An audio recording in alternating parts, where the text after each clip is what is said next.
بسم اللہ الرحمن الرحیم۔ عزیز طلبہ کرام، آپ سب کیسے ہیں؟ آج ہم اصول شاشی کے سبق نمبر 141 کو پڑھیں گے۔ آج کے سبق کا عنوان ہے اتساق و عدم اتساقی مثال۔ آج کے ہمارے سبق کی عبارت شروع ہوتی ہے وَلَوْ كَانَ فِي يَدِهِ عَبْدٌ سے۔ آئیے عبارت پڑھ کے اس کا ترجمہ کرتے ہیں، اس کے بعد باقاعدہ سبق کی وضاحت کی طرف بڑھتے ہیں۔ مصنف علیہ رحمہ لکھتے ہیں وَلَوْ كَانَ فِي يَدِهِ عَبْدٌ، اگر کسی شخص کے پاس یعنی مقر کے قبضے میں کوئی غلام ہو، فقال هذا لفلان، اس نے کہا یہ فلاں کا ہے، فقال فلان ما كان لي قط ولكنه لفلان آخر، فلاں بولا یہ میرا تو کبھی تھا ہی نہیں، یہ تو فلاں کسی اور بندے کا ہے۔ فإن وصل الكلام كان العبد للمقر له الثاني، اگر تو اس نے کلام ملا کے بولا ہے تو پھر یہ غلام مقر لہ الثانی کے لیے ہوگا، یعنی جس کے لیے بعد میں اقرار کیا گیا۔ لأن النفی یتعلق بالاثبات، اس لیے کہ نفی اس بات سے متعلق ہوتی ہے۔ وإن فصل، اور اگر اس نے کلام میں فصل کیا، کان العبد للمقر الاول، تو غلام پہلے مقر لہ کے لیے ہوگا۔ فیکون قول المقر لہ ردا للاقرار، پس مقر لہ کا قول جو ہوگا وہ اقرار کا رد ہوگا۔ ولو ان امتا تزوجت نفسها بغیر اذن مولاها ب100 درہم، اور اگر کسی لونڈی نے اپنا نکاح بغیر اپنے مولا کی اجازت کے 100 درہم میں کر دیا، فقال المولا لا اجیز العقد ب100 درہم، بس مولا نے کہا کہ میں 100 درہم میں تو عقد کو جائز ہی نہیں قرار دیتا، ولیکن اجیزہ ب150، ہاں میں 150 درہموں میں اس کو جائز قرار دیتا ہوں۔ باطل العقد، تو یہ عقد باطل ہو جائے گا، لأن الکلام غیر متسق، اس لیے کہ یہ کلام متسق نہیں ہے۔ فإن نفی الاجازت و اثباتها، بس بے شک اجازت کی نفی اور اسی کو ثابت کرنا، بعینها لا يتحقق، وہ بعینہ ہی متحقق نہیں ہو سکتی۔ فکان قولہ لیکن اجیزہ اثباتہ بعد رد العقد، بس اس شخص کا یہ کہنا کہ میں اس کو اجازت دیتا ہوں، یہ اس کو رد کرنے کے بعد ثابت کرنا ہے، عقد کو ختم کرنے کے بعد ثابت کرنا ہے۔ وَكَذَلِكَ لَوْ قَالَ لَا أُجِيزُهُ وَلَكِنْ أُجِيزُهُ إِنْ زِدْتَنِي 50 عَلَى الْمِئَةِ، اور ایسے ہی حکم ہوگا اگر وہ یہ کہے کہ میں اس عقد کو جائز نہیں قرار دیتا، لیکن میں اس کو جائز قرار دیتا ہوں اگر وہ 100 پر 50 میرے لیے بڑھا دے۔ یکون فسخا للنکاح لعدم احتمال البیان، پس یہ نکاح کے لیے فسخ ہوگا، یہ نکاح کے لیے فسخ ہوگا بیان کے احتمال کے نہ ہونے کی وجہ سے۔ لأن من شرطه الاتساق ولا اتساق، اس لیے کہ اس کی شرائط میں سے یہ تھا کہ اتساق ہو، اور جبکہ یہاں تو اتساق موجود نہیں ہے۔ جی طلبہ کرام، یہ ہمارے آج کے سبق کی عبارت اور اس کا ترجمہ تھا۔ اب آئیے اس کی وضاحت کی طرف بڑھتے ہیں۔ وَلَوْ كَانَ فِي يَدِهِ سے مصنف نے اس عبارت میں 2 مثالیں ذکر کی ہیں۔ ایک صورت فرض کر کے اتساق کی مثال دی ہے، اور دوسری صورت فرض کر کے عدم اتساق کی مثال دی ہے۔ کلام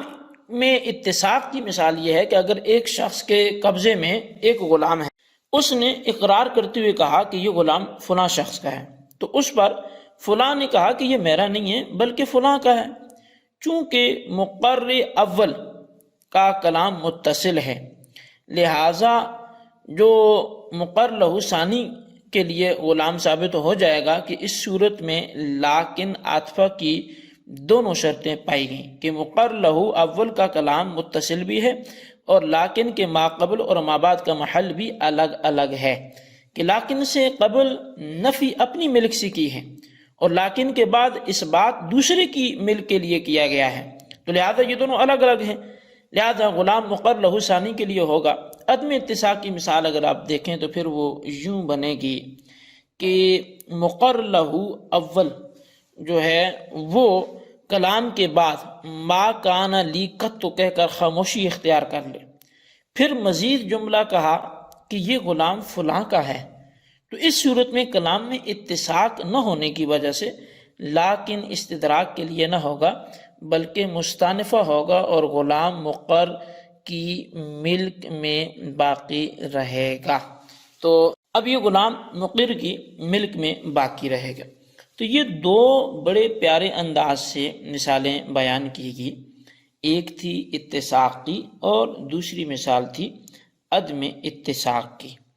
اب اتساق کی شرط فقدان جو ثانی ہے اس کے فقدان کی مثالیں آئیے مصنف علیہ رحمہ کے انداز سے دیکھتے ہیں۔ ولو ان امتن، اب یہاں سے مصنف اتساق کی دوسری شرط کہ لیکن کے ماقبل اور مابعد کا محل الگ الگ ہو، اس کے پائے جانے پر دو مثالیں یہاں سے پیش کر رہے ہیں۔ مثالوں کو سمجھنے سے پہلے ایک چھوٹی سی بات کا سمجھنا وہ مفید رہے گا، وہ یہ کہ غلام اور لونڈی آقا کی اجازت کے بغیر کچھ کام نہیں کر سکتے، لہٰذا اگر لونڈی نے آقا کی اجازت کے بغیر نکاح کیا تو نکاح آقا کی اجازت پر موقوف ہوگا، اگر آقا اجازت دے دے تبھی نافذ ہوگا، ورنہ وہ نکاح باطل ہو جائے گا اور لونڈی کو جو مہر ملے گا وہ بھی آقا کا ہوگا۔ تو اب ہم اس پر پہلی مثال دیکھتے ہیں۔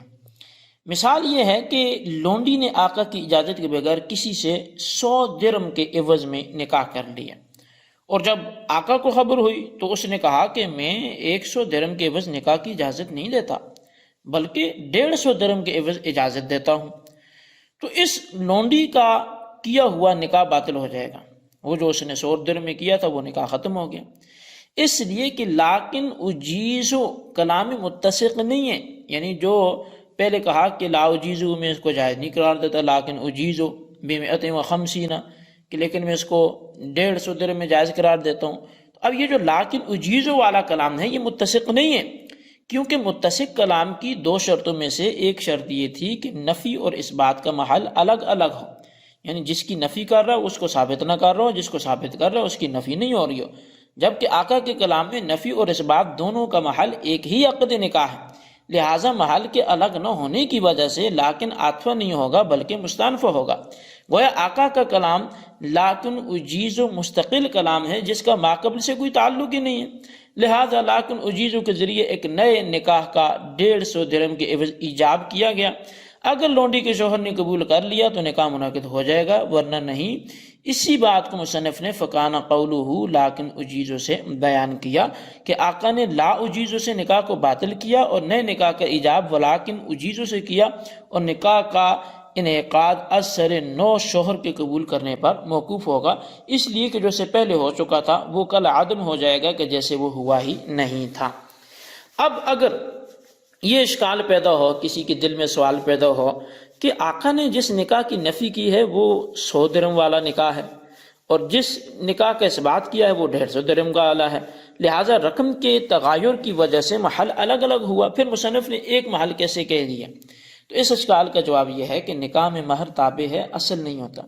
اس کی دلیل یہ ہے کہ نکاح مہر کے ذکر کیے بغیر اور نفی کے ساتھ منعقد ہو جاتا ہے، اور اس صورت میں مہر مثلی واجب ہوتا ہے۔ اگر مہر کے ذکر کرنے اور نہ کرنے کے باوجود نکاح منعقد ہو جاتا تو اسی طرح نکاح کے مہر میں رقم کی مقدار میں فرق کرنے نہ کرنے سے کچھ فرق نہیں پڑتا، لہٰذا اصل نکاح کا اعتبار ہے، اور آقا کے کلام میں لا اجیزو سے جس کی نفی ہے لیکن اجیزو سے اسی کی لا اجیزو سے جس کی نفی ہے لیکن اجیزو سے اسی نفی کا اس بات ہے، جب کلام میں اتساق نہیں ہے تو لیکن کی وجہ سے عطف کرنا درست نہیں ہوگا، لہذا لیکن یہ مستانفہ ہوگا۔ اب دوسری مثال یہ ہے کہ آقا نے لونڈی کے نکاح کی خبر سننے کے بعد کہا کہ میں نکاح کی اجازت نہیں دیتا لیکن اجازت دیتا ہوں،